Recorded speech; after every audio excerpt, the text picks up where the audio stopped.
ఏయ్ ఇలారా. What? Pose ఇవ్వకో, ఇలారా. ఏంటి? ఇలాంటి డ్రెస్సులు వేసుకుని తిరిగితే టీచ్ చేయరా? నిన్న ఒకడు టీచ్ చేస్తున్నాడంటే ముందు నువ్వు ఎలా ఉన్నావో చూసుకో. అందమనేది దాచకొద్ది పెరుగుద్ది.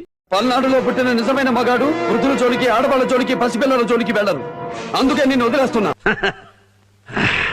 సత్యరెడ్డి అన్నా, ఎప్పుడో మాటలు రానప్పుడు చూశాను. ఇప్పుడు వీడి నోట్లో నీతులు వినాల్సి వస్తుంది. కొట్టేలు కొట్టి అబ్బాయికి భోజనం పెట్టు, భోంచేసి పడుకు. బలవంతుడు బలహీనుణ్ణి భయపెట్టి బతకడం ఆనవాయితీ. బట్ ఫర్ అ చేంజ్ ఆ బలహీనుడి పక్కన కూడా ఒక బలం ఉంది. జనతా గ్యారేజ్. నరసింహ, ఇక్కడి నుంచి నువ్వు వెనక్కి వెళ్ళలేవు. ఒకడి రాక ఒకడి పోక నిర్ణయించడానికి నువ్వెవడివిరా? అది దైవేచ్ఛ. ఇక్కడుండాలి. ఓయ్!